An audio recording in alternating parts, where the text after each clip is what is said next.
Welcome to the BK Show podcast. This is episode number 19, and today I am joined by a very good friend of mine, Lianna Patch. Lianna is the founder of PunchlineCopy.com, the co-founder of SnapCopy.com, and genuinely might be one of the funniest people I personally know.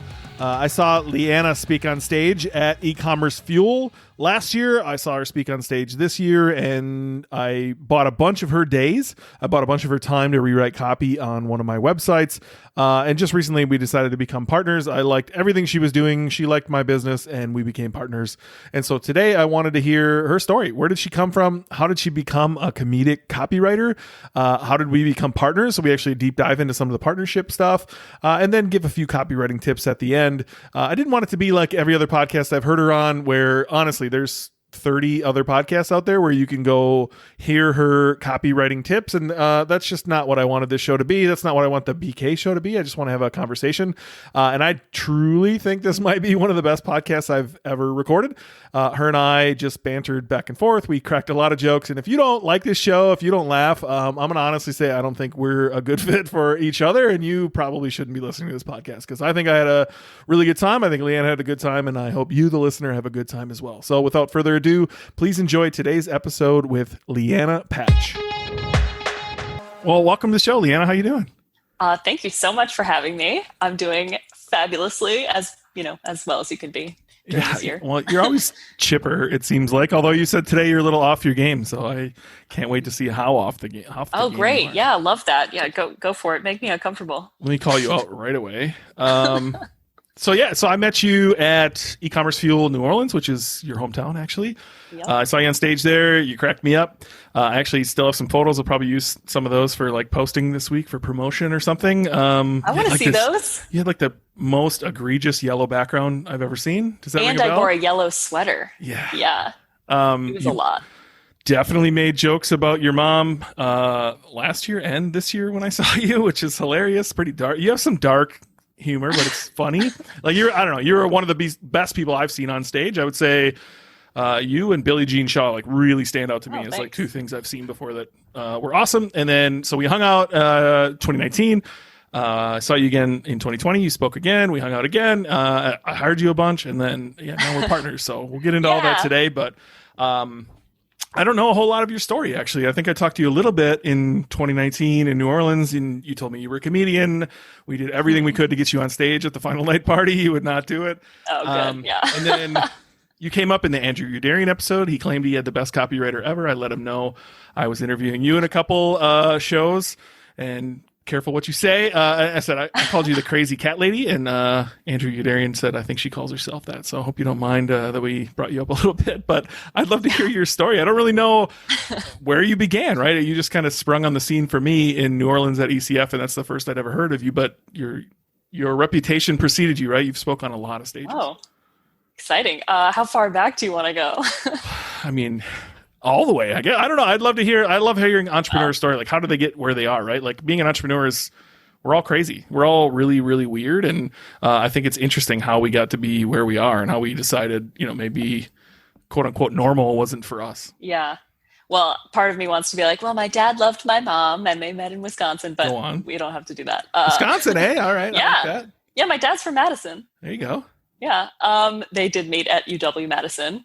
Fast forward to when I was in college and I was majoring, actually I was a studio art major, declared studio art major for my entire 4 years at Tulane. And I knew that within a year I was going to be an English major because I just didn't have the raw talent that you need to be an art major. So I switched to English and I was doing short fiction. And I think that was right about when Mad Men was coming out, and I watched it and I was like, oh my God, this is why I care so much about ads. Like maybe I should be this copywriter type thing. And so I was dating someone who at the time was very entrepreneurial and kind of a self-described hustler and also total sociopath. So bullet dodged. But he was like, start a business on Craigslist and just offer writing and editing on Craigslist. So that's where I started. I think like $15 an hour, and I would just write or edit anything. Wait, does that work? You can put copywriter on Craigslist and get hired? That's a thing? Yeah. Well, it was in 2008, at least. Okay. Yeah. I suppose there was no Upwork or No, well, there was Elance. Elance, that's what it's called. Yeah, and I was on Elance, and I did a couple fun jobs there. So I just sort of like, was doing that for a long time, supplemented by part-time stuff. I was a part-time legal assistant for a while with zero legal experience. I was the receptionist and then the manager of a skincare spa. And you're super organized, so all that makes sense, right? I think so. And I learned a lot about skincare. But yeah, I think, I can't remember when I went full-time for myself, but it was because of a magazine gig that I got. So I was working hourly. I think it was $35 an hour, 2 days a week for a local magazine. And I basically wrote and copy edited the whole magazine. And it was a lot. And I did that for, I think, a year and a half, 2 years maybe. Plug that. Where do we find that magazine? That is New Orleans Living Magazine, which I think is New Orleans Living. No, it's livingneworleans.com, which has always amused me. Can you find old episodes? Can you find Lianna Patch written? Tons. So I cut my teeth doing like 4 or 5 phone interviews a day, and then furiously typing up puff pieces. I interviewed a ton of doctors because we had a lot of like advertorials in the magazine. And so I know a lot of weird medical stuff, which I wish I didn't know. And a lot of like local interest, like shop here, buy this, do this kind of thing. So that was really useful because at the beginning I hated being on the phone, still hate being on the phone. But when you have to sort of brute force your way through hundreds of interviews, like it becomes less of a big deal, just naturally. Yeah, that just doesn't sound like you at all. Like the way, even the way you're describing it, like that's not the Lianna I know at all. It was so hard, but it was good. I did a good job. So how do you transition from writing for a magazine to where you are? Like I'm curious where you started, right? You're also a stand-up comedian, which definitely comes through in your writing. I think you can tell. Yeah. I have a feeling you're going to say a few things under your breath today that are going to make us chuckle, but like, it's just, that's kind of your style. Yeah, no pressure. But like, that's kind of your style. And, I'm curious how you transition from writing puff pieces in a magazine to, really copywriting. I think toward the end of my time at the magazine, I interviewed the people who owned a local improv theater.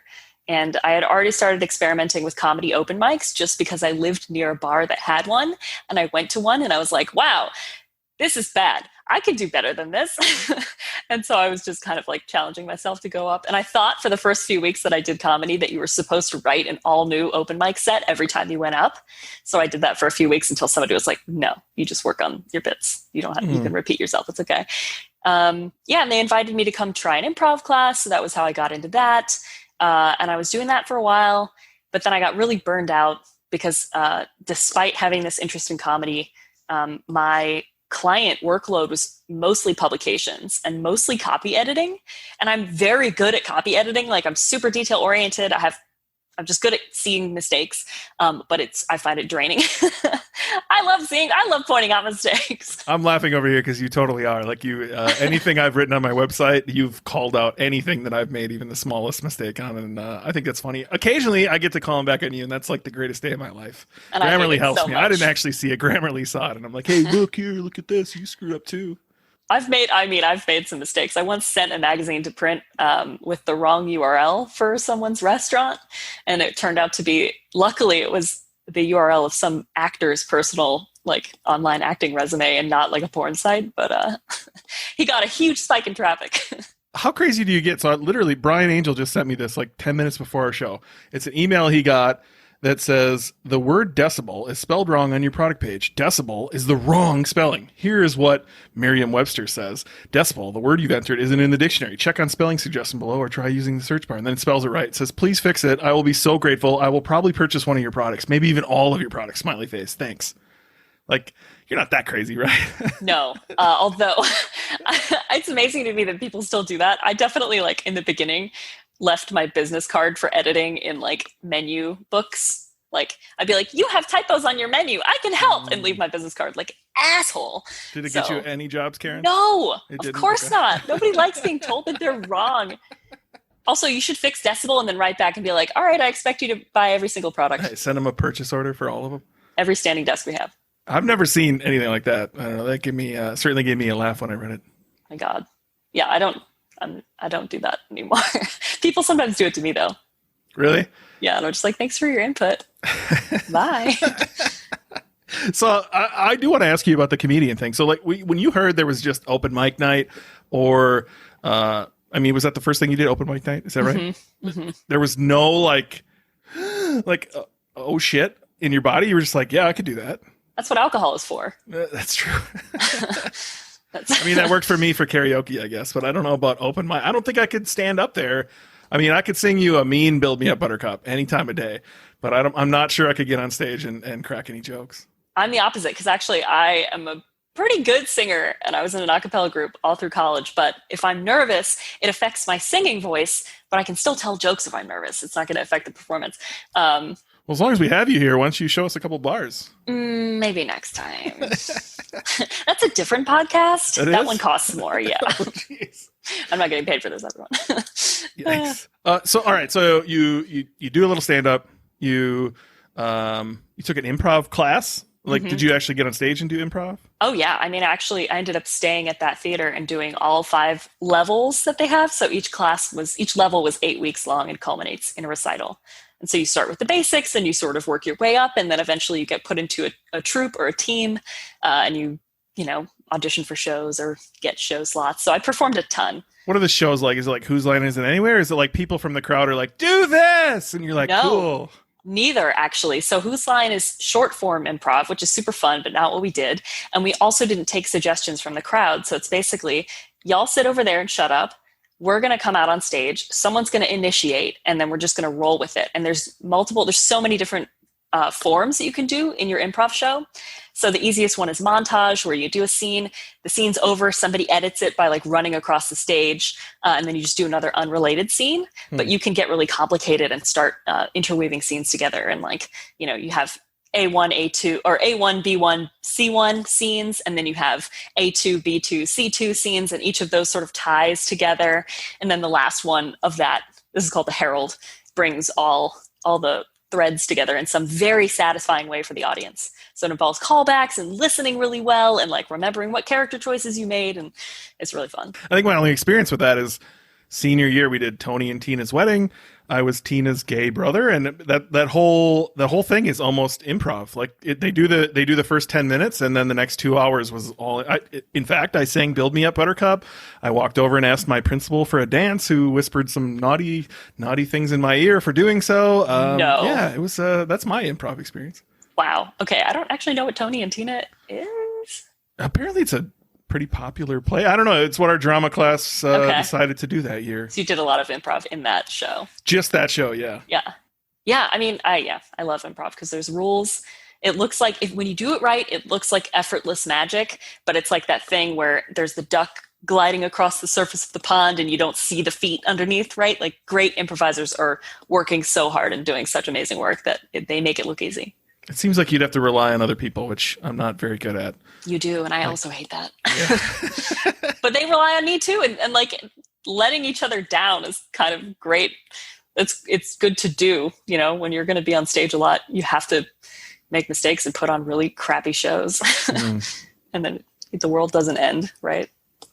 But I bet it feels like it, right? Like that's exactly what's scaring me away, of like those awkward moments where, come on, Bill, like you couldn't tell where I was going with this. But sometimes, yeah, and then they take it in a totally different direction. It's up to you to run with it. So yeah, it's like a personal flexibility exercise, like. Are you still doing it? Well, no, because of pre-COVID. Yeah. But my improv team came over to my backyard for a socially distanced hangout a couple of weeks ago, and that was fun. So you're still, I would say that's still doing it, right? Like, someday we're going to get back to normal, I hope. Oh, yeah. Yeah. And then were you still doing stand-up as well?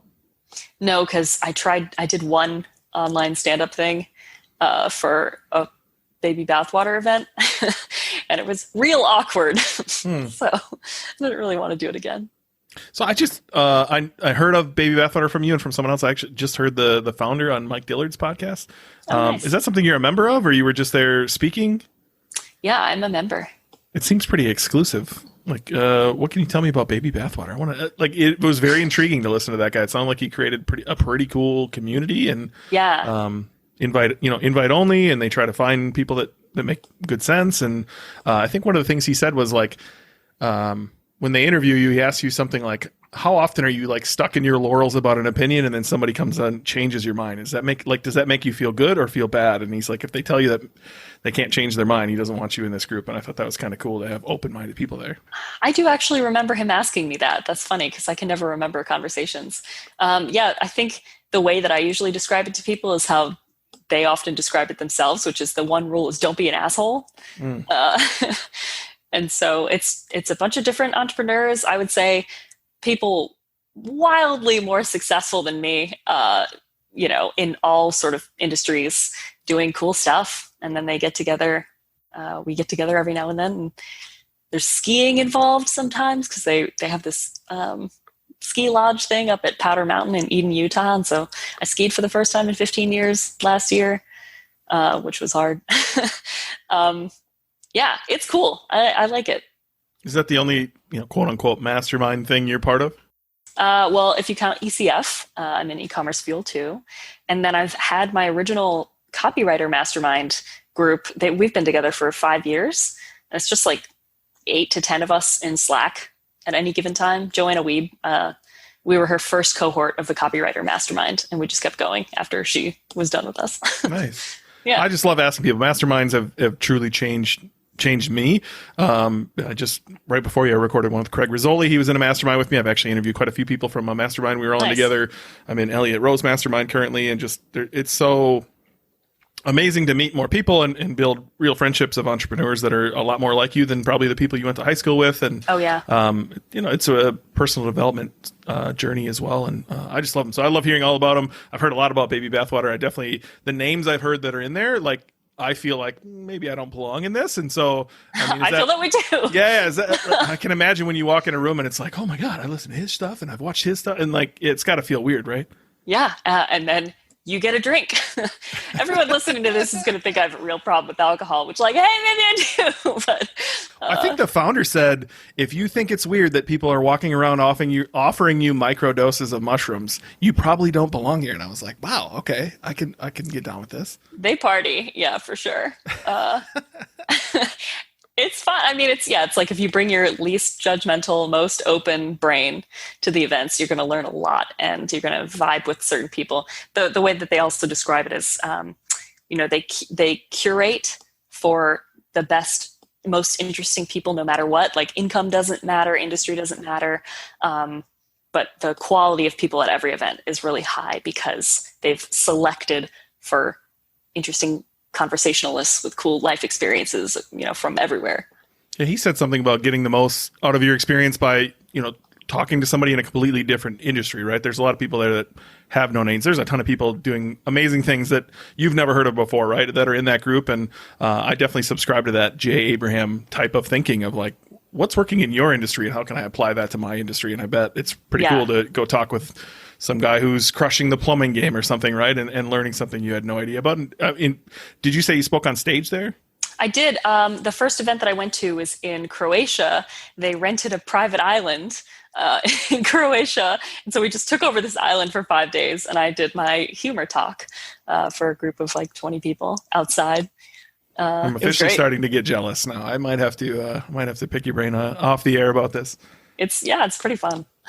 So, that transitions to my next note. I wanted to talk to you about the stages things. And I don't think we finished our little loop there. How did you go from comedian, improv, writing a magazine, and like, where was the shift to actually like conversion copywriter? I know you do a lot of e-commerce. I think you do other places as well, but like, how did you make that shift to being, you're well known. Like you're one of the big names in copywriting, especially in the DTC space, right? There's you, I think there's Val Geisler. There's a few other names out there, but like, you're a big deal. I know you don't want to think you are, but you're a big deal. The face that I'm making, I'm just like, what? I've just been doing the work for a while. I was very lucky to come across Copy Hackers, Joanna Wiebe. Like I mentioned, I was in her first mastermind, and that was where I started to get a sense of like, oh, wait, there's a way to measure the impact of copy and not just work, like do what clients want you to do and bend over backwards. And I had a brief stint, like right as I joined that mastermind, I was super burned out on my business and I took a full-time agency job and I hated it so much. I was gone within 4 months. And I was like, I wish there was some way that I could blend comedy and copywriting and Joanna and a couple other friends were like, why don't you? And I was like, oh my God, I can do this. So that was 2016. And I just, rebranded. I had my best friend design my brand assets. I hired a couple WordPress developers to build out a site, and it's pretty much unchanged since then, which you probably notice. But how did you begin getting clients at that point? Were you posting on Craigslist again, Lianna? I luckily was not. I think it was a shift. I think it took probably a year to 2 years before I was mainly doing humor-focused conversion copy. I definitely had to sort of shed long-term retainer clients, and some of them left of their own accord. Some of them I was like, this isn't a match for me anymore. I got to shut it down. It was a process. So where do the stages come in there? So obviously I saw you on ECF twice. Just looking at your book me to speak page, you have Catch Me in 2019. I love that you have 0 for 2020. Oh man, I was going to update it. I had so many things planned this year and then they all got canceled. But there's e-commerce fuel live, convert.com, influence and conversion summit, the DC, micro conf, social media week, the copywriter club. It just goes on and on, right? So you speak a ton. I truthfully want to pick your brain here, and that's part of the reason I asked you on. I was like, how do you get on so many stages? And I have to assume that just turns into clients, right? That anybody sees you up there, number one, they likely fall in love with you. You're polarizing, right? I bet there's a group of people who are like, Leanna's not for me, right? I don't like to think about them. I'm not part of that group, and I don't want to think about them either. You're my people for sure. And so I would assume it turns into a lot of clients, but step one, how do you actually get on all of those stages? I think in the beginning, I started speaking in 2015. And in the beginning, I was definitely applying. I was going to the speaking page and saying, here's what I think I can talk about. And then I started to get invited to things that I wasn't applying to speak at. And people, event organizers talk and they share names. And so my goal with putting together a talk is to be entertaining, to be action oriented, and to make an impression, let people walk away with something that they're actually going to do. And I know that's so basic, but I still go to events and I see so many talks that are very fluffy and inspirational, and or they have way too much of the presenter's own story in them. And I think this comes from imposter syndrome. Basically, I'm I gotta make this useful. I have to right out the gate start teaching people something. And I think humor is my way of coping with discomfort. So I'm up there making fun of myself and then also teaching and then making fun of myself and then also teaching. And by the end of it being please love me. And it seems to work. That is exactly you. So in the beginning, you're just, you're applying to speak. Is that what you're saying? Where's some of the first few stages you got on? New Orleans Entrepreneur Week. I was there. I think I spoke there once or twice. There was another local event called Venture Pop Conference. I did a couple of online things. And basically, any advice that I could give to someone looking to start applying to conferences is, outline your actual talk for them. The format that organizers ask for the most is brief description of the talk, 3 bullet points of takeaways that the audience will have, and then maybe why you're the best person to teach this. And I think they get so many unfounded sort of nebulous pitches, I want to come talk about copywriting. It's so much better when you can say, I'm going to come talk about how, why, and where to use humor in your marketing. This is exactly what everyone's going to learn, and this is the challenge that I'll give them at the end of it. And they're like, great, you just did all my work for me. I don't have to write the description for this, So you said imposter syndrome. I'm immediately feeling that, right? I raised my hand when I said, I'm the guy who wants to learn how to get on stage. So a mastermind I was in, I was asked to speak. I did an SEO presentation, and there's no way you can get through anything SEO in 30 minutes. But I tried, and I shoved so much in there that the whole room just stared at me with blank deer in headlight stares. Yeah. And I was told afterwards, literally I got hired by a bunch of them afterwards because they were like, what the fuck were you even talking about? Can I just hire you? And I was like, yes. And so how do you dumb it down? How do you not have imposter syndrome of am I giving enough? Because to you, conversion copywriting with humor is easy, right? Mm-hmm. For me, SEO is easy. And so it's hard for me to take a step back and realize if I just give people 3 basic points, it'll fucking blow their mind. Yeah. For me, that's just you know what I mean? It's such a no-brainer. And so how do you fight through your imposter syndrome there of here's 3 good points I can give? Do you bounce it off somebody and ask them, is this enough? Yeah, it's that weird mix of the curse of knowledge with imposter syndrome, right? Like they're already going to know all of this because I know it is the Right. curse of knowledge. And then like, what if I don't teach them anything new? Imposter syndrome. I, in the past, have bounced talks off of people. I hired a speaking coach who like has a PhD in oral rhetoric when I wanted help structuring my sort of main flagship talk. And that's why that talk has just this ironclad 3-part structure. The third part has 3 parts. Those parts have little parts. Like it's very easy to understand. So I try to come at it from that way. And then, I don't know, I think there's a mix of content and delivery that you have to try to balance. Content-wise, can they take away like one thing? Like what, if you have to distill your talk down to one thing that they're going to walk away with, what is it? And how can you support that in every section of the talk? And like, don't be afraid to repeat yourself. Don't be afraid to return to the same point because they're not going to remember. And I keep getting this reminder from teaching my course right now. I feel like I've repeated this one, tenet multiple times and people are like, oh, right, I forgot. Yeah, thanks for mentioning that again. I'm like, of course, I have to repeat things. I'm glad you said you seeked out help. Sought? Oh, yeah. Sought. Sought. Got it. Sought. You're better with words than me. Because there's a guy in Elliot Rose Mastermind with me. His name's Scott DeMullen from Destiny Training. He teaches how to engage from their stage. He's the one who helped Tony Robbins start Business Mastery, the very first one. He introduced Jay Abraham to Tony Robbins. Like he's the guy behind all the guys.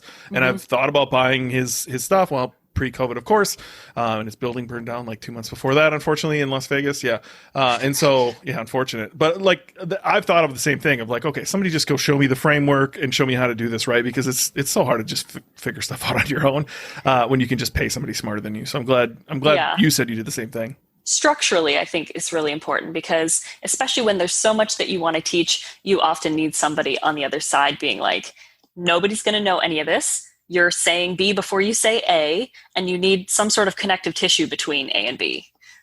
Let's smooth that all out. And actually, I think I mentioned delivery earlier, but I think so much of giving an engaging talk is being okay, being vulnerable on stage, being yourself, understanding that the audience doesn't want to see you fail. They want to see you comfortable. It makes them anxious when you're anxious. And I did a talk on giving funny talks for Shine Bootcamp, which is an accelerator for women identifying speakers.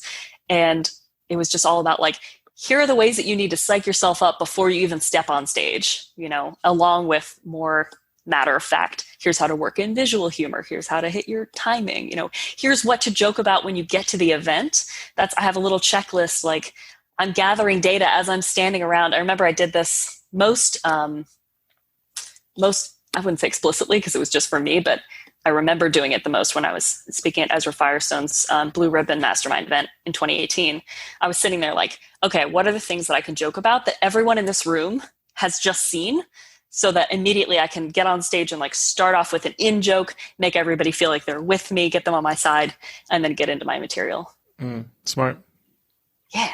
Yeah, I think my friend George did the same thing. The first time I met him, he was on Ryan Moran's stage, and he started his talk off by saying, I've talked to you guys for 3 days, so I threw my script out. I don't think he actually threw a script out. I think he was just like, you guys are clearly focused on this. He got a little feedback and was like, I'm going to talk about this, right? And right on stage was like, why aren't you responding to your comments? And then showed people how, just like on your phone, like, what are you doing? Like they're engaging with your story. Why aren't you going and commenting on their photos? And it seemed as if he was speaking to the room and that he threw away his script and did it for the room, right? So it makes a ton of sense. But how many, so again, I spoke at one mastermind and I think I got 5 people that paid me out of that to come do some SEO for them. So like, do you have an ROI on speaking? Like, do you see, when I go speak, this is how many clients I get? Is it like, I know how much you hate having emails and you always have too many. Do you base it on how annoyed you are with your inbox levels? Like, do you do any ROI whatsoever? Or you just go speak every time you get a chance to speak? I just go speak if the event feels like a fit, if I like the organizers. And the only thing that I try to do, unless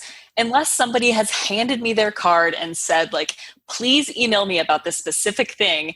And even then sometimes I forget. And that's why it's like, email me right then. My only thing that I make sure to do with events, or at least I try to do, is thank the organizers for inviting me. Like can I send them a bottle of whiskey or like a nice handwritten card that I drew a picture of them on, for having me out. And everybody else, I think, can find me if they want me. All right. So some questions I'm sure I'm not the only one who wants to know. Do you ever get paid? Yes. Is it rare? It's not rare. It can be. And I've in the beginning I wasn't getting paid. And then I started asking, that's the key. What's your speaker budget for this event? Do you cover travel and lodging? Just instead of saying my fee is such and such and making it weird right out of the bat, like, do you have a speaker budget for this? And often if you ask, they do. And sometimes they don't. And it's like, okay, well, am I willing to do this for free? Will this benefit them or the cause or my career in some way that's worth it being free? And will I be resentful? And that's actually a term that I carry around from Baby Bathwater. One of their favorite things to say is resentment inoculation. They like to make sure that whatever deal they put together, especially if it's with a member, there's no possibility for someone to get resentful later. So I kind of like to think, worst case scenario, if I did this for free and nothing came out of it, would I be happy that I did it? And then I'll do the event, So what is like the average? Just travel? They cover your travel and lodging or something? That's the basis that I look for now. If it's not an event near me, I'm like, you got to fly me out there. You got to put me up in a hotel room. I'll take economy. It's, I'm not arguing for business class or first class. You should be. Maybe later. And then if they have, if they can pay a full speaker fee, which I think I've asked for $2,500. I've gone down to $1,500. I've done $1,000. One event, interestingly, and I've never had anyone else do this. They just paid all speakers a flat fee of $1,000 and said, "You pay for your airfare out of that. We'll put you up." I think. Did they? I don't know. I can't remember if the hotel was included, but that was easy for them. So yeah, I don't know. I like to travel. Yeah, well, me too. And I just love all these inner details, right? Like I think I've talked to you about what I'm trying to do eventually here at Authentic E-commerce, and same sort of thing. I need to pay people for their time and have them come create for me, right? I need to compensate them in some way. So I just love hearing, what does it cost to have someone for a day, right? Or 2 hours on stage or whatever it looks like. So I'm sure I'm not the only one with these questions. Yeah. You also do private talks. I saw that on your LinkedIn. And then Taylor Holiday, episode 7, he said you came and did something for his team, or I think via Zoom, did something for him or his team or someone on his team or something. I don't think I have, unless I'm forgetting. I am very forgetful, but I do like in-house workshops. So I've had clients, fly me in to do a full day with their team and basically a knowledge dump. The one that I'm thinking of, I just had all my slide decks there, and we started out by saying, what are your main problems with copy? And so I knew that in the back of my mind, and then I presented for a couple hours and I took questions while I was talking. And then we spent the afternoon actually live workshopping some of their Klaviyo flows. So yeah, again, the question that I return to over and over kind of obsessively is this creating ROI for the person that's paying me right now? What does that look like to, you just talked about on stage. What does it look like to have somebody come into your company? I know like you have, and I'm struggling to find it on your website as we talk, but you can buy an uppercut, Punchline copy, right? So you have contender and give an email, an uppercut, and then reserve your day, which is something I started buying from you out of the gates. Was like, let's just buy an entire day from you and see what we can get done. What does that look like to have you for an entire day and, go across the country to someone's place of business? I try to ask, like, what do you want to get out of this? Do you just want me to sit there and work on your copy for a day, in which case I probably don't have to come to you? Or do you want your team to be able to ask questions and work through things with me? And it usually tends to be that second part. And sometimes I'll put together a training. If it's not something that I have, like a swipe file to pull from or slides that I've already done and I have examples in mind, I'll be like, okay, you want to learn about this specific thing. Let me pull some examples together and put together, a little slide presentation for you guys. Well, I liked buying your day. I think if I had a team and had you in person, it would have been valuable to have you there, right? Teaching them on top of like helping with copy. I see on your like, book me to speak page, topics on which I can speak at length, but which you'd probably like me to avoid include the Oxford comma, a woman's right to choose, and goddamn hipsters. So I'll try to avoid the controversial ones, but I truthfully, and I might make myself look really dumb here. What is an Oxford comma? The Oxford comma is the third in a series of commas. So if you have like Ben has interviewed Alan, Andrew, and Lianna, you'd have a comma after Alan, a comma after Andrew, and then the words and Lianna. The comma after Andrew is the Oxford comma. So Grammarly tells me I'm in need of this. Yeah. Do you agree or disagree with that? I am generally a proponent of the Oxford comma because it can help clarify things. There's all these, memes going around that are like, there's one that's about strippers, Hitler and Stalin, and where you place the comma turns Hitler and Stalin into strippers. But it can help you avoid accidentally combining two things when those things are disparate items in a series. I'm just wondering how it's in the same grouping as a woman's right to choose, which I know you are passionate about a lot of liberal issues. Issues? Actual human rights issues? I agree. I agree. Yeah. I'm on the same page as you. I apologize if I use the wrong vernacular. Goddamn hipsters, which I can only imagine that would be a great conversation. But I was wondering how it got in that grouping. I assumed there was more passion there than what you just showed us. That was probably just one of the pieces of my site that I wrote drunkenly one night and never changed. Let's be real. There she is. The alcoholic is back again. Yeah, hey! I have so many photos on my website of me drinking straight from a box of wine, so I'm really not doing a great job here. So I asked you about the ROI, right? So I hired you after seeing you on stage twice and hanging out with you at ECF. Obviously, that worked out pretty well for you. For me to hire you, and it was in your home city, so that worked out pretty well too. But now we're partners, and I'd love to talk about that. I get asked often, how do partnerships work? What do they look like? Again, I just recorded the episode after this, before we're recording this. We kind of touched on it a little bit of there's downsides to partnerships. I've been in some shitty ones. I've been in some great ones. And I really, if you're open to answering some questions, I'd love to know why did you decide to partner with me, right? So the website in question is ParamountPetHealth.com. I'd love for you to go over there and check it out. Almost every page, if not every single page, has been rewritten by Lianna, especially by the time you get there. She writes all the email, anything where there's written word, it's in Leanna's voice. And this, as soon as you read it, you're going to start hearing her voice. I wanted it in her tone. I bought a ton of days from you. I paid you, I think, more than I asked you to buy in for when we became partners. Possible. And I'm totally happy with that, right? I really liked your work. I like you as a human being. And, but I'd love to hear your side of things, and, feel free to flatter me. That's okay. I'll take it. I mean, I'll try. But I want people to hear the nitty gritty. How did this come about, right? I think I mentioned it to you multiple times of is this something you're interested in? We had a negotiation. There was a lot of pieces to this, and I think that would be very interesting to someone listening. And we're not done yet. Yeah, right? we're not. It's not quite finished. And my main concern, I have a partner in my other business, Snap Copy, and we don't, even though I should never say this, but we don't have an operating agreement. We just trust each other, and we are putting that stuff together. We looked at creating a legal entity, but he's in Canada, and it's just not worth it for the amount of revenue that the business does. But we have this deep trust and ability to communicate with each other, and so that was my primary concern, that and making sure that I could stand behind the products that we sell. So in working for you, in getting to know the ingredients, in getting to know you, I was can I communicate with this person as a human being, even if shit hits the fan? And my conclusion was that I could. And so that is a green light for me.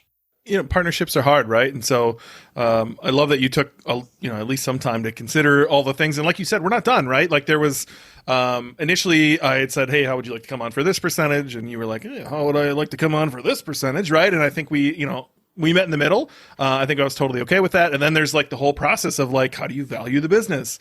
One person's going to value it more than the other. You can't really go to a broker because the broker won't value it for you unless they're going to sell it for you. So they don't want to be impartial.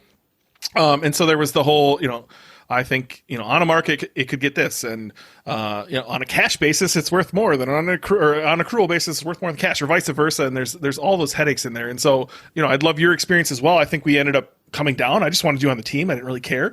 And I think I came down from where I initially was. And I'm curious, what did that look like to you? What were do you remember any sticking points of other than you wanted more percentage, which I don't blame you? Was there anything that stood out to you in that process? No, just that whenever numbers and math start being bandied around, my brain is like, you don't need to do this. Just go ahead and lie down. So I was like, I need to sort of like assume the worst, trust and hope for the best. And that's kind of what I did. I was like, I don't even want to, I went over it with my business coach. We had a couple calls about it. We worked through scenarios here and there. Everyone listening to this is like, this girl's an idiot. But I was like, I don't know. I was like, I don't want to mess around with so much math and like trying to assume like I'm going to get X amount of return. I did ask you, what can I possibly expect? Because this was totally new to me. I've never bought into a company before. I don't know what to expect. I actually have bought into a company before and they just sent an investor update today and I just assume I've lost all that money. Like they're doing great, but I'm never going to see a dime. And I made that investment knowing that was a possibility. And I don't even think about that money because it's not part of my ecosystem anymore, right? So I guess my approach is like, when math is involved, assume the worst, hope for the best, and try hard. But you successfully talked your way into a bigger percentage. And again, I just wanted you on the team. So I didn't really care. Like the initial amount that you bought in for means nothing to me because it's where we're going, right? Like it's this vision of where I think we can go. And then this is just a minuscule conversation. It doesn't even matter anymore, right? We're all have a piece of a much, much bigger pie. And I think we both benefited from me understanding what my skills and strengths are. Like knowing that you are like the oversight and strategy person. And then we have another partner who is incredibly organized and detail oriented and like efficient. And knowing that would free me up to be a little more creative on the marketing side and bounce things off y'all and say like, can we do this? And leave it up to me to make it, and then leave it up to you guys to deploy it. Like it just works really well. It seems like a good mix of strengths. I'm really happy with where it's going. Like I feel like you bring something to the table I clearly don't have, and so does Leighton for that matter, right? He brings something to the table that I don't think either one of us have. He's very organized. Yeah, we're not. Love him. But again, to your previous point, we're not done, right? And so that's the other question I had of like, what emotions does that bring up in you to know we're still working through this, right? You're doing work for me currently, or for us now, but you don't technically, air quote, own anything, right? My lawyer's been working through this. I had to move it from my S corp into a new LLC, and then sell off pieces of that LLC and create an operating agreement. And it's been a process of which, Ryan, if you're listening, please move a little faster to get this paperwork done. But what does that look like on your end? Like, obviously, there has to be a boatload of trust there for you to be like, yeah, this is going to work out in the end. Yeah, it's trust and like emotional buy-in. And for me, that comes with a ton of guilt for not having done enough so far, especially because we know that we're front loading like copy and messaging strategy. And so I'm just like, if it's not on my calendar, it doesn't exist. And it is on my calendar. So, I'll punish myself for delays, if any. You don't have to worry about that. But it's mostly just excitement and like trying to enjoy the challenges of being part of something that I haven't been part of before. Yeah, trust me, you're doing enough. Like, don't ever say that. I'm the easiest going guy you'll ever meet, and so, and let alone we're equals, right? Like, I'm not your boss, so like you're doing enough. And then the other side is like, and you said this one when I told you, all right, we have to go through this lawyer process. You were like in the background, yeah, I'll pay you when that's done, and I was like, okay. I was like, I don't want your money anyway. We'll figure that side out. So hopefully that made you feel a little bit better of like, let's just move forward, and then we'll worry about the money as it comes along, and hopefully, it doesn't go on too much longer, and you've earned in some chunks before then too that reduces your burden of what you actually have to send over. And hadn't even thought about that. I'm like, I was happy to sort of like we have our handshake deal, and I was like, cool, now I can start working on some fun stuff for us and hand it to Leighton, who will actually make it exist in the world. Amazing. Well, the best part was we did it all on Zoom, right? During COVID, none of us saw each other. I asked you, I'm like, can you get on a Zoom call and tell me if you like Leighton or not?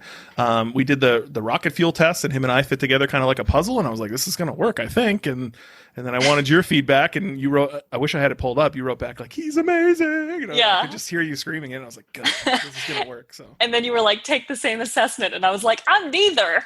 I'm something else.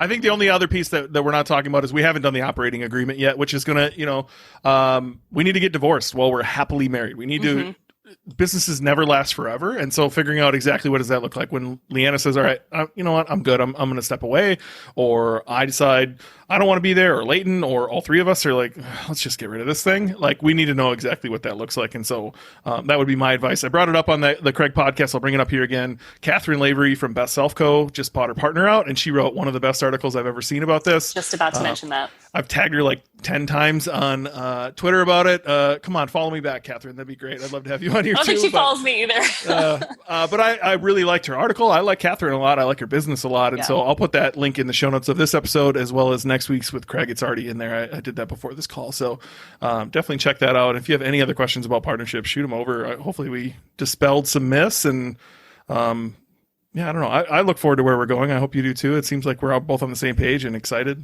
I'm psyched. Yeah. And I love that the other day you were like, how do we partner more strategically with animal shelters and rescues? Like, how do we do more? And I was like, I love that you thought of that, because that's a huge part of my life. And I'm sort of looking at how I can amplify my influence instead of just being like a body scooping litter boxes or walking dogs. Like, I'm actually, just today, I put together a slapdash little active campaign form to get local rescues to sign up for a webinar with me, where I can be like, here is G Suite and Google Calendar and Calendly. Like, here's how to use basic software that's free or cheap to optimize your logistics so you could do fewer things manually and get more donations. Like, I want to train them because I see so much inefficiency that is ultimately like hamstringing them. Well, listeners of this podcast know I'm all about authenticity, right? I love working with authentic entrepreneurs. I own AuthenticEcommerce.com, where I hope to eventually have some courses there to teach people to be, selling things they're authentic about. You are I'm sorry, but you're the crazy cat lady. Like, you live and breathe this. I could not think of a better partner of somebody who truly, truly cares about all this stuff. And like, my brain goes to marketing stuff, right? Like, how can we donate to shelters? Oh, and by the way, let's get a link back for SEO, and let's figure out a way we could send some product along with their new customers. And you heard the one part you care about, which is like, we can help shelters. And you were like, light bulb, like, oh, holy shit, we can make a bigger impact here. And like, that's exactly what every business needs, is people on the team that just buy into that vision of like, we can do good in this world. And how does Ezra say it? I don't even remember. Like, serve the world unselfishly and profit. Yeah. And that's truly how I feel about it as well. And so, yeah, I don't know, you fit right in on the team. Sorry to keep calling you the crazy cat lady. Yeah, no, you just really circling back on that a lot. Rubbing it in. Me and my 5 cats resent you. Oh, jeez. All right, so I have a few more questions for you. You said you worked for an agency and you hated it. And now you have your own agency. Okay, I have a one-person agency, and then I co-run an agency. Tell me about the ups and downs of client work, because I get asked a lot, hey, Ben, will you just run my ads? Hey, will you do the SEO for me? Mm-hmm. And there's days I love it, thinking about it, and there's days I hate it. And so tell me the ups and downs of client work and whether Ben should do this or not. I mean, I'm lucky in that I get to be really selective now about the clients that I work with. And a huge part of that selection process is, can I really make a difference? Is this really what you should be spending your budget on? Is there going to be one stakeholder that I communicate with who understands the benefit of what I do, or am I going to have to try to sell people on it? Because that's a no. Like, it's kind of a diva list, to steal Joanna's word, to steal her name for her list of like musts and wants for clients. But it's with the goal of benefiting both of us. So, is it the kind of work that I do in the industries that I'm best in? Do I like the person who's going to be my main point of contact? Do I have time and space for it? Is it a hell yes, basically? There's all these ways to evaluate a potential project. Is it a hell yes? If it's not, I should refer it away. And I've gotten so much better about the polite no. And sometimes I refer these projects to my other agency, Snap, where they're a good fit, or I'll connect them with another copywriter who's available sooner, or I'll just say, like, you know what, actually, I don't write for the like nutrition space. I don't write for the medical space for personal reasons. There's so much bullshit out there. And if I can't independently verify the value or the worth of a product, then I can't write about it. But so I love that you have a list of like, here's the things I want, right? That's a good start. What are the downsides? Tell me the horror story so I know what to avoid. I don't really have any horror stories lately.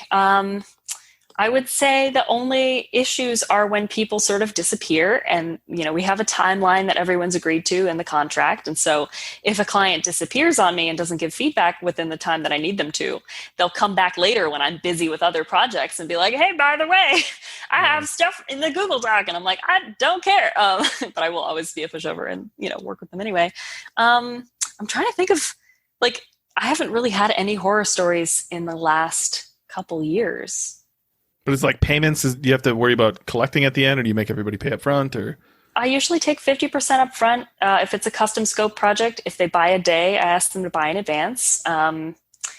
I've only ever had to chase a client down for payments once, and there were so many red flags about that. I think it was 2017, so it was a few years ago. And using my experience as a totally unqualified legal assistant, I drafted a letter of demand and I sent it to the CEO and I got paid. And nice. it was like $1,200. There's no, I'm trying to think through other issues that come through my head. Just working, not any recently, but I've definitely had consulting clients in the past where expectations are way higher than they want you to be like their savior, I guess, that you must know everything, and nobody knows everything, right? I can help you a little bit. A lot of people are looking for instant results. The moment, isn't there one lever you can pull and it's going to double my business today? Fuck no, there's not. What are you talking about? So this is what keeps me away. And I just worry it would be the same way of someone, buying my day or something like that. You do sometimes get people who are sort of pushing the boundaries. I have a client that is working with me hourly right now, which is not something that I often offer people, because if you have hourly work, you probably have enough for a buy my day. And I like to batch things like that so that I can put my full brain into your work for a long amount of time. But it's just a matter of assuming that there's always going to be another email back and forth, accounting for that. So I've done, I think, 2 of the 3 hours of this client's work that he paid for. And I think there's 6 emails in my inbox from him right now. And I'm like, that's going to cut into your time. If I'm respecting my own business and my own energy, that I should be billing for going through all of that and factoring that in and my responses. And that would probably be his last hour, but doesn't feel to him like he got 3 hours of copy if I don't write anything during the last hour, Yeah, I do the same thing with consulting clients. It's really, really hard to push some of them off the call. Your hour's up. I gotta go. It's very, very hard. Just one more question. And it gets difficult. And so, I don't know. I feel like I'm looking for someone to convince me to do client work rather than I should want it to be a hell yes, right? I know I want to help these businesses. I don't know if that's the right tool for me. I know I could go into any business and change their business. I just don't know how to do it in a way that feels like we both got a ton of value there and I feel rewarded by it. Yeah, productized services have been great for me for that, because it's a way to to narrow the scope of something, show people what they're going to get, and then make them check a box that says, that this doesn't include revisions, right? So if I choose to over deliver and give revisions, that's icing on the cake for them. But it's just being really crystal clear about what you're best at, what you love to do, what feels easy to you and hard to other people, and how to package that into an easily viable thing that comes with its own rules so that you don't have to constantly enforce those rules. I love the way you just put that. Talking courses, you just created a course too. So talk me through that. How's the new course going? Where can people find it? And what's the difference between buying your day versus buying your course? Oh my God. You're laughing hysterically. So different. Tell me about it. I'm checking to see if I've actually connected the domain that I bought for the course. Oh boy. Nope, I haven't done anything with it yet. But eventually the course will be at conversioncomedy.com. Cool. You can find it someday. It's parked right now. The difference between buying my day and taking the course is that the course is currently in beta, which means that I made most of it and then am now doing it live with a group of 13 awesome people who applied. So I had 109 people apply. I had a whole launch sequence queued up to go to my list, my poor neglected list that never hears from me. I had 7 emails, 10 emails about the course. And I stopped it after email number 3 because I had already had over 100 applicants. And as I was going through the applications, I was like, well, I already have 12 people and that's what I wanted. I told you 12... you're a big deal. It's so weird. But it's really interesting because I offered spots to 17 people who I labeled as a hell yes, and I had 13 people say hell yes, and then a few of them were douchebags. Never responded. But yeah, it's just been a weekly live Zoom class where I present slides for an hour. We talk about the history of humor in advertising, the study of humor, and the psychology of humor, and what's actually happening in your brain and body when you're understanding a joke. We're finally starting to get into what I think everybody actually wanted from the course, which is the structure of humor. So the meta structure of a piece of comedy or a piece of copy, and then within that, the structure of a sentence, the structure of a joke. And one of the things that I'm super pumped about that I'm creating for the course, and I think will eventually sell on its own, is what I call my Mad Libs Welcome Series email templates. So it's basically a Mad Libs where you have 14 clues, fill in the blank, your favorite color, a vehicle, what you'd say if somebody stepped on your toe, something like that. And then you plug your answers into a template that I've written out. And it's funny. And I tried this on my class last week and it worked. And people loved it. And then you have something to start with. So you're not just starting from scratch and being staring at a blank Google Doc and being I need to write a funny welcome email, but I don't know how. I don't know. It's so much fun. We're getting into this week. We're getting into more structural stuff. Probably going to do a little bit of improv. I'm going to teach them some improv techniques and games to play, and then eventually we're going to look at joke formulas, linguistics, what are the sounds and numbers that are funniest, and then how to apply those to your copy so that no matter what you write, you can go back through and punch it up. Yeah, that's got to be the hardest part. You're teaching two different skill sets there, right? Actually writing, doing copywriting and especially for conversions, if you will, and then also, being funny. Those are two very different skills, and marrying those together takes a special human being, which is you, right? I'm interested to see how this course pans out and whether you think it's working or not, right? That you can pass this knowledge along.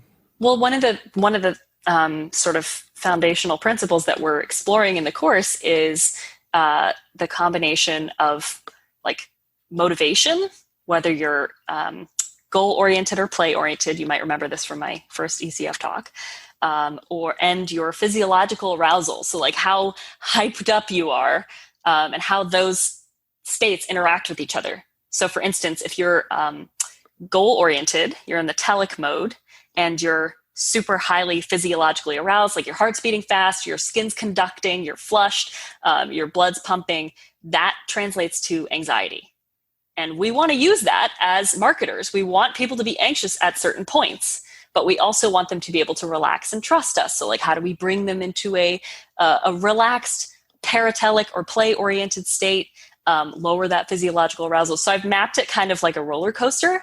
If you think of each of your pieces of copy as sort of an emotional roller coaster of arousal and orientation, where do you want to end up? What action do you want people to take? And what are these points going to feel like and look like throughout your piece of copy? It's really fun, and it's all very experimental right now. That's the point of it, right? Through your beta process, figure out what is the way people actually learn this stuff, and how can I produce people? Look, I think it's cool that you have a course. I'm interested to see where it goes, and I definitely in the future would love to take a peek at it. If you ever want some, second pair of eyes or a third pair of eyes on there, I think it's probably hilarious just to watch the videos of you talking. I would imagine for an hour and explaining jokes. So, look, I think that's cool. Every podcast I've ever heard you on is Copywriting 101. You just give your tips on everything. And so I didn't want this podcast to be that, at least in the beginning. I wanted to actually hear your story and talk about a few other things, but we're at that point of the show that I do want to hear. I want to hear copywriting tips. What people that are listening to this show are typically in e-commerce. They typically do a lot of the same things as me. I think there's some high ticket dropshippers in here. There's some Amazon FBA folks that are trying to get their own site going. Mm-hmm. I would love to hear your, just rattle off your list of easy wins and maybe explain a few of those. I think it would be beneficial to the audience for sure. Yeah. So I'm sort of in improv brain right now. And I think one of the easiest principles to apply to copy is pick a side. So in improv, you never want to be undecided. You have to pick a side and make your stance very clear. And that's where a lot of copy sort of sucks, because people are like, welcome to our brand. we don't know what that is, but we think that we're happy that you're here. And then they sort of walk into a closet forever. So I like to pick an imaginary fight, pick a side, and then be very emotional about it. So like, how do we bring emotion into copy? We can use capital letters, we can use exclamation points, we can use dramatic punctuation like dot, dot, dots, and em dashes and bolding. We can use GIFs, emojis. We can have parenthetical asides where we sort of poke fun at ourselves or at an objection that somebody has. This is sort of a mishmash of like a lot of different techniques that I'll use. But in general, like, write to one person, write to someone you know, and be friendly and assume that you're not wasting their time. Like, don't apologize for being in their inbox or having their eyes on your page or whatever they're looking at. And aim to entertain while you're educating, because people really appreciate that. And it boosts information recall. And it keeps people reading, right? We all have ADD, especially nowadays in the age of screens, that if you can't keep their attention for longer than a couple sentences, they're going to be gone anyway, right? Yeah. I think a good example of what you just said is actually our About Us page, and I'll put it in the show notes, but ParamountPetHealth.com, click About. I think you did a fantastic job on that page. I would actually like to try to find places to submit that where we could get listed as great About Us pages, even though my formatting might be in question here. I'm not a designer, but anyway, I think you did a really good job there. My cat's on the page, which makes it even cuter. But you do that selective bold and em dash and dot, dot, dot. And there's, I know you said your friend Greg calls them GIFs, but my friend George calls them GIFs. So there's a few GIFs on the page. I'm agnostic. I'm pronunciation agnostic, and I get so much shit about it. No matter what I do, there's always somebody being like, I heard you on that podcast, but by the way, it's pronounced GIFs. And I'm like, boy. I'm going to kill you. But I think this page is incredible. So I'll put this in the show notes. I would love to check that out. But one of the things you taught me was like your customers are your best copywriters. And one of the very first exercises we ever did was like, let's spend some time looking through reviews and let's use the customer's verbiage in the copy. So I actually teach this exact same thing. I help people write Google ads, write text ads. And almost every time I hop in there, it is best keyword, free shipping. If you order today, 5% off coupon, no tax. A lot of people love the no tax. Like somehow that's the greatest selling point ever. And I was just like, have you tried writing any other ads? And then, you know, where they'll be like, you know, what do we do? So I'll just immediately, let's go to your reviews and let's use exactly the words your customers are using. And they'll be like, well, yeah, but what about this feature and this feature? And I'm like, no, I don't care what this product does. I want to know how it made your customer feel. Yep. And I want to put that in the ad. And so you taught me that. I have to say thank you to that. I think you taught me that in New Orleans, or one of the first times we worked together. It's been huge for me in writing ads and trying to write copy. I know I'm not very great at it, but like, how do you do that? Talk us through your process of just, you know, it probably makes your job pretty easy. Sometimes, if there are enough things to collect from. So e-commerce is great because you usually have a bunch of reviews to mine. You have customer support tickets, you have survey results, and you can just go through. And so I basically just have a document that I modified from, you know, Joanna's, like when I was starting to learn about conversion copywriting from her, I put together my own document about like, what are the sentiments that we're hearing over and over? What are some sticky phrases? And you get better about identifying those sticky phrases the more of this type of research you do. But it's when you're reading through something and you kind of go, like, I wouldn't have put it that way, or like, that's interesting, or like, I'm going to remember that one. That's the kind of thing that you want to pull, and you take the whole chunk around it. So you have the context, put it in your document, and then just do that, like pull things, put them in this document, go back later and say, what do all these pieces have in common? Are there any words or phrases or sentiments that are repeating? If they're being repeated a ton, that's probably a message that we should put higher up on the page or higher up in the copy hierarchy, because it's clearly something that's important to customers.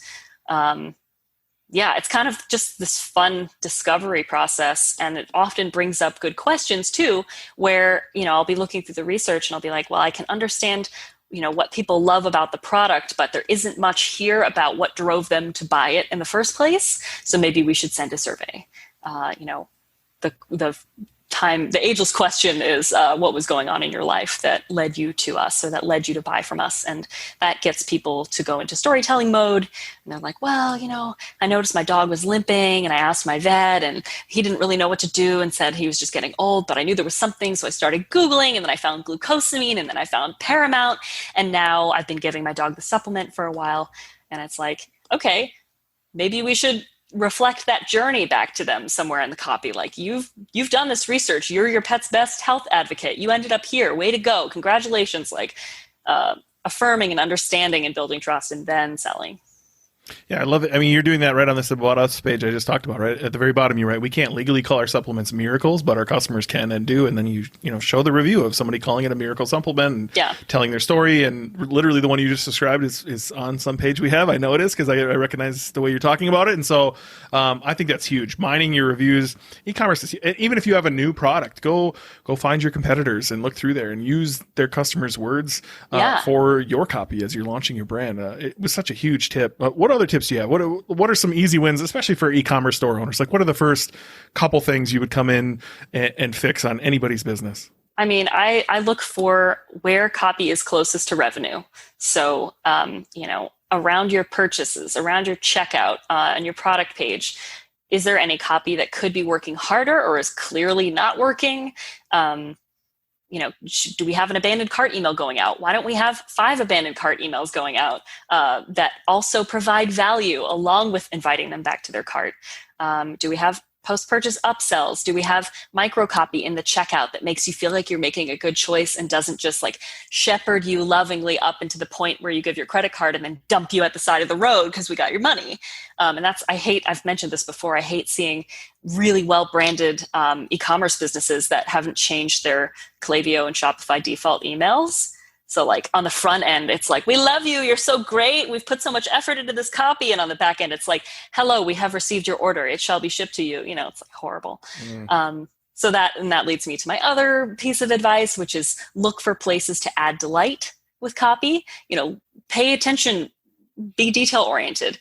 Ask yourself where copy might be really fun, like in the unsubscribe of your emails, which is what we're doing with Paramount. Leighton and I were just talking about this. Instead of just saying like, if you need to unsubscribe, please click here. We're doing something that's like, we don't want you to go, but if you have to, give your pet a squeeze for us. Something that's just feels good, right? It's on brand. Somebody's paying attention. A real human is behind this. Oh, and you put delight all over in there. I think it might be our order confirmation email. It says something like, what does a cat do when it needs to use the bathroom during a movie? Press pause. Yeah. Right? I think it's funny. There's just little delights everywhere. And it's true, right? Like if you think your website looks great and then all they get is that stock order confirmation email and stock shipping email, your biggest advertiser isn't that Google ad you just ran or that Facebook ad you just ran. It's that person who just bought from you telling someone else how great you are. And so why not delight them? To be fair, those stock Shopify emails are a nightmare to update. I paid Leighton before we partnered and I was like, can you come help me fix all this liquid code? Because there's so much if statements in there, and honestly, like a package of you rewriting it and him implementing it would probably be worth all the money for a ton of people I know. I bet, and I think they do it on purpose because they want you to buy Shopify Plus, right? I'm looking in my inbox right now because I literally just got an email today from another ECF client of mine, Andy from Sprinkler Supply Store, and he said, we've let the email flows run in autopilot and they keep working. We get great reviews all the time. Thought I'd share the most recent. And somebody said, I couldn't be more satisfied. My items arrived on time, received updated emails notifying me of the status. Those emails made my day. The personalized emails and humor were a bonus. Thank you. And so like any industry, it doesn't matter what you're in, can be B2B, can be really quote unquote boring stuff. If you just bring a little bit of delight and levity into it, you will have customers for life. And I'm excited.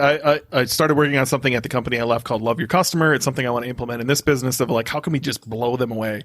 Let alone they bought one product from us. I want to blow them away. I want to give them a bunch of free stuff that all lead back to their customer journey of how to, let's get your dog moving better so you can play with a game. Oh, by the way, here's a Kong or something, right? For you to play with your dog. And here's a whole course on how to get them to listen better or something like that, right? Like, let's all tie this together into one big Love Your Customer. And I know what I want to do as far as like delighting them on that side of things, but I think if you can hopefully write those emails that make them laugh the entire time they're learning as well, I'm excited that when we do, to use your own words, a 1-2 punch of like, I want to blow them away just loving them, and you want to blow them away with like being delightful with your copy. And so I'm excited for where that goes. We'll have to share that out for sure.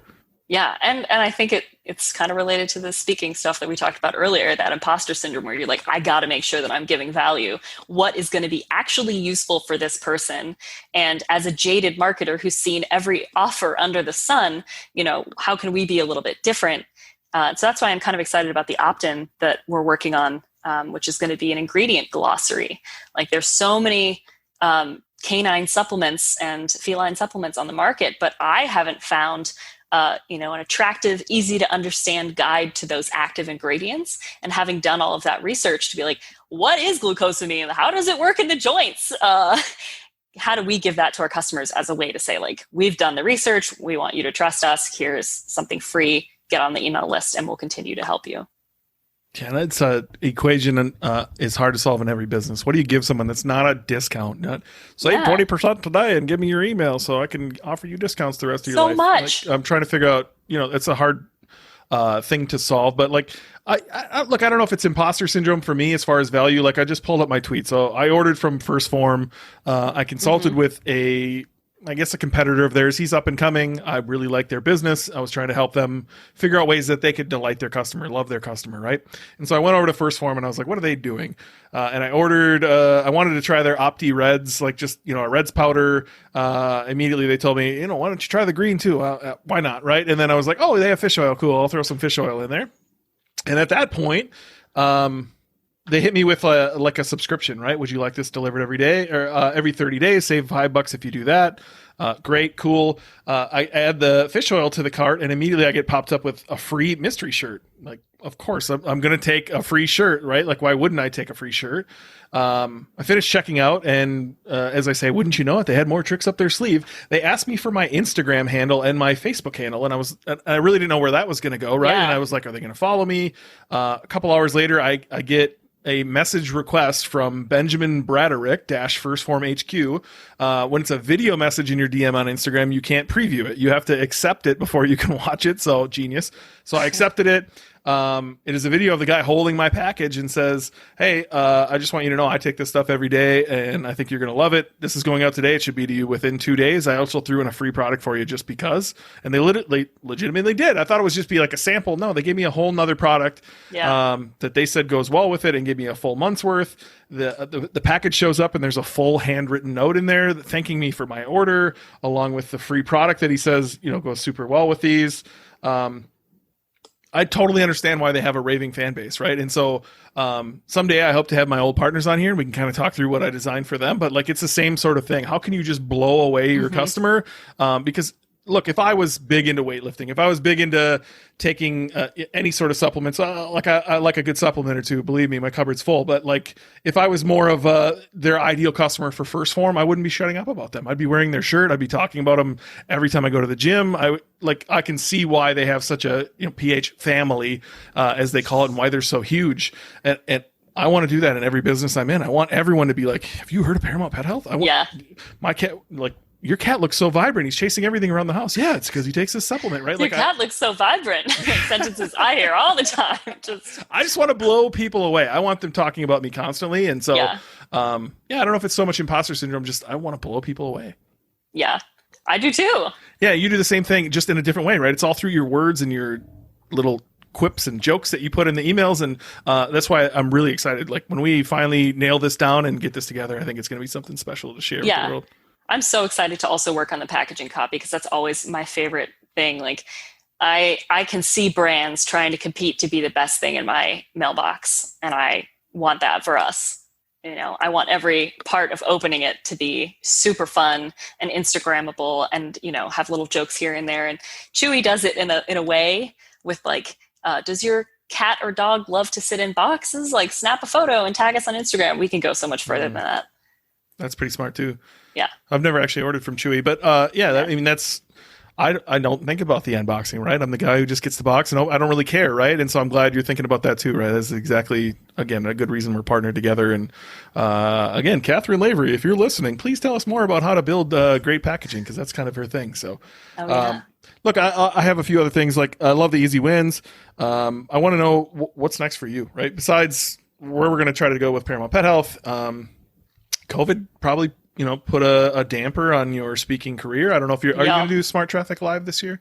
I don't think so. Oh, wait, I did an event with Ezra virtually this year, I think. Maybe it was last year. I think it was this. I don't know. I can't remember. I've done Smart Traffic Live online. Yep. I haven't spoken there in person, but I did Blue Ribbon in person. Yeah, I'm not traveling until I feel comfortable. And I think that's how most of the events that I was supposed to speak at this year feel. I've done a couple things online. What's next for me is after 10 years of 100% client work and never making time for my own stuff, I finally launched this course. You know, we have this partnership. I'm trying to sort of move away from one-to-one service into courses and creating my own stuff that creating my like offer ladder or whatever it is, because I have a couple lower dollar workshops that I have, but I don't promote. I've just historically been very bad at promoting the things that I do make and or making them and then never making another thing for 2 years. So I'm trying to create space for that next year while still working with only great clients. Well, we're in a weird world. So again, opinion only. Of course, this is only your opinion. Do you think you'll be on stages next year? Do you think the world will be normal at any point next year where you're going to feel comfortable doing that? I do. I would think like late spring, early summer, I would hope to see some things coming back. And I mean, I'm probably not going to go travel to speak until there's a vaccine. But I am going to travel to Baltimore unless there's a huge spike for Christmas, because that's where my parents live. And like, I'm willing to spend Christmas alone with my cats, but I don't want to. I'm going to a mastermind in 2 weeks or so. There's only going to be 12 or 13 people there in a 38,000 square foot like lodge.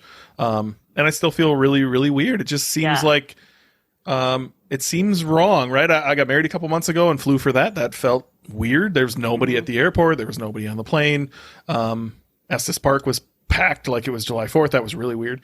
But it just seems weird. Like, and I certainly have different views than you. I'm sure everybody has different views about everything that's going on. But I do wonder when we'll have some semblance of normal. Will there be, I feel like we should be at the point where everyone has a bottle of testing strips in their house, right? And we should be doing this. Yeah, I can see your face. I know you have some things to say. Oh yeah. Let's not get into my deep bitterness. But somebody who's on the stage a lot like this, this has to be good in some ways, right? I'm sure you like the space a little bit, but for me, I was traveling once a month at least. I miss it badly. Me too. My wonderful, wonderful wife told me every December I can take 3 weeks and just go wherever I need to go in the world and just take some time for me, which is what an awesome gift from her. And so, boy, I'd sure like to be going somewhere in like a month. Yeah. You know what I mean? To get that space. And heck, it might even be better to go somewhere else right now. But like, I don't know. It's a weird world we're in. And I do hope we find some semblance of normal sometime soon.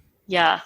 I was really upset about a couple of things getting canceled. I was supposed to be in Italy, and I was going to turn that into a 2-week trip. And then I was supposed to MC one of my favorite conferences, and those both got canceled. And I ended up doing a 10-minute edited comedy video instead of MCing that conference. It was so hard, but it was fun. But I think Scott, who I mentioned earlier, him and Fedor Holtz, which is the winningest poker player in all of poker history, they rented a yacht that holds 200 people, and we were going to sail all around Italy and France for a week. And they invited some of the biggest CEOs you've ever heard of, and it was only going to be those people for a week. I felt really like I didn't belong, but I was supposed to do that in May, and that got canceled. Yeah. I feel 2020 is what you make it, right? I got married. I exited a few businesses. I brought on some business partners. Life is good. I'm very happy, but I did miss out on some things, and certainly I miss going to Minnesota Twins games. I miss a lot of things that just aren't existing anymore. Yeah. I think the silver lining, if I have to look for one, which I don't often, but my therapist told me today I really need to start, is that people are getting much more comfortable with online hangouts. And so we're normalizing that, and people are getting familiar with technology, and people are exploring more of what's around them. And I am one of the people that booked an Airbnb in a city 3 hours away and took a drive, and it was a tiny house Airbnb. So it was like, I'm not seeing anybody, but I need to get out. And so I'm just going to drive. Yeah.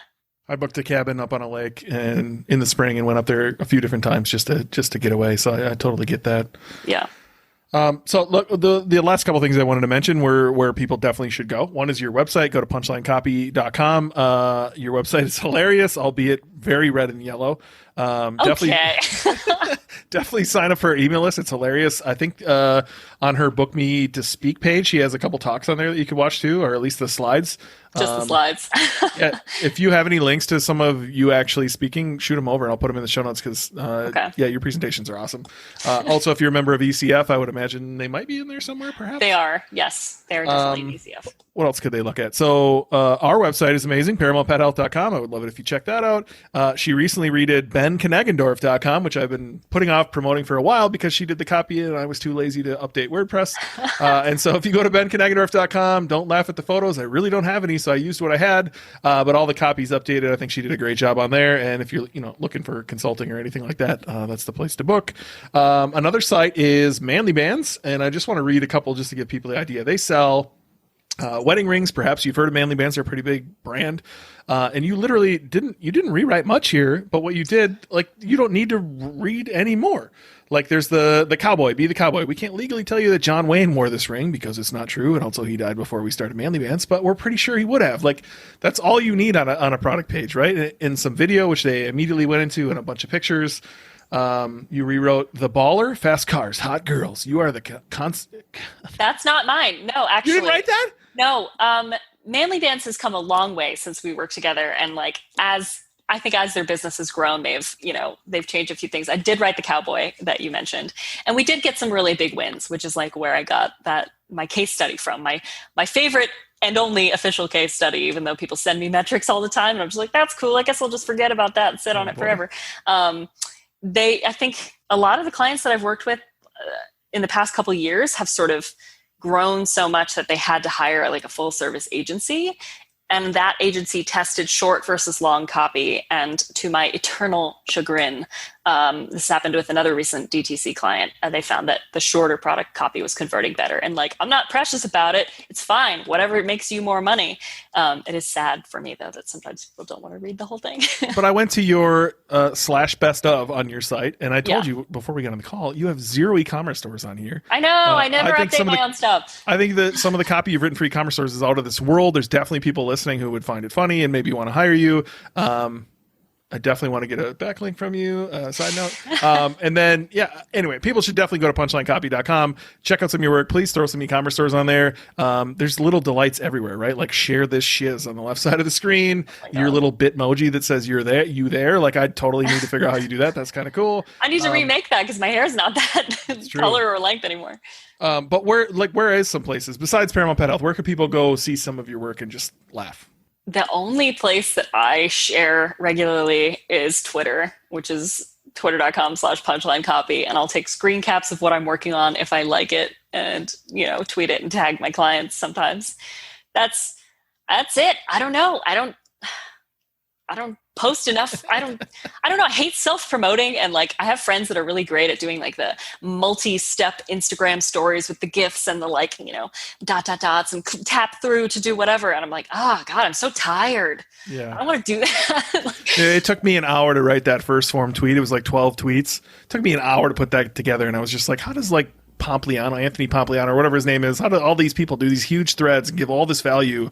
Where does that time come from? I think you schedule it into your day and it takes hours. And when I'm on my shit, I have a recur post account, and I've recently spent an hour or so like queuing up a couple recurring tweets in there, trying to be better about sharing work and sharing wins. And I'm also trying to make my post client work experience better. So like when I finish up a project, not only do I send you a personal thank you card, I ask you for a testimonial, and I follow up for metrics 2 months after that. And I see if you need help with execution, and I point you toward my VA or whatever. And all of that happens ad hoc, but it's not in a process that runs itself. Mm-hmm. And because I'm just one person, it's easy to be like, I feel like you could hire that maybe, right? You could hire somebody to find all your results, take all the funny shit out of your head and put it on paper. I mean, I could hire, but even hiring people takes time, and I just haven't made enough space for anything. If this is something that my business coach has hammered into my brain, like, you always have more shit going on than you think you do. and everything is a project. So if you're focusing on your health this month, that's a project. If you're focusing on volunteering at the animal shelter, that's a project. Then you have other projects that are your business and your clients. And so you're supposed to only have 5 projects at a time, according to his rule. I usually have 20 or like 30, and I'm just, it's real stupid. Well, you're a hot trying mess. not to do that. Yeah, I'm a hot mess. I hope hot everybody functional enjoyed mess. this. Hot functional alcoholic mess. Just kidding. Delete that. I think you're awesome. I'm really happy you came on the show and talked. Again, you're on a million podcasts. If people want to learn actual copywriting, she has a list on her best of page of shows she was on. I think you were on Ecom Crew recently with Mike Jackness. Yes. You gave away a ton of tips in there. I'm glad we talked a little bit about something different, but if people want to hear that, it's out there. So thanks for coming on. I appreciate it. Anything you want to leave the audience with? I'm actually half tempted to like queue you up for some social issue and then just cut the audio and have a very hilarious ending of me cutting you off. But what a douche! Yeah, but I'm not going to do that. Is there anything you want to leave the audience with before we go? My thing that I always sign off with is just, if you've been considering bringing a little more humor and levity into your copy, do it. Just take the plunge, try it. Even if you run a little test and it's just one subject line in an email, just give it a try. Yeah, and I literally, I wish I had pulled it up. I probably spent $15,000 to $20,000 with you over the last 2 years, and I think everybody should. Like, you're awesome. Everybody should work with her. You're going to make your emails and your website more funny, and it's going to result in more sales. It's going to result in more delight in your customers. It's going to result in more emails of people telling you, I can't believe you did that. You took the time to, it's totally, totally worth it. And at a bare minimum, go sign up for her email list and at least have a chuckle at her emails for sure. Whenever I email my list. Well, I'm sure you have an autoresponder behind there, right? I have one. Yep. Oh boy. It lasts for like 2 weeks and then radio silence for probably a year. All right. Well, check out her website, her on Twitter. I'm going to put a ton of links in the show notes. Thanks for coming on, Lianna. Cool. Thanks for having me. Thanks so much for coming on the show, Lianna. I hope you, the listener, learned something. I hope you got a good chuckle. If you think comedic copywriting is needed in your business, then hire her. I cannot recommend her enough. And if you need examples, again, go to ParamountPetHealth.com. Read every page on her site. All of it, if not nearly all of it, is rewritten by Lianna. I think it's awesome. I love that it's in her voice, truly in her voice. I think it's doing wonderful things for our brand. Our conversion rate is through the roof, and I'm excited for where we're going in the future. So again, if you want that in your business, go hire her. Go to punchlinecopy.com and hire her. I'll also put in the show notes. She sent me over her microconf presentation. So if you want to check that out, that'll be in the show notes as well. And at a bare minimum, go follow Lianna on Twitter. Heck, go follow me on Twitter too. I appreciate it. All those links are in the show notes. I appreciate all of you being here, and I will see all of you next Wednesday.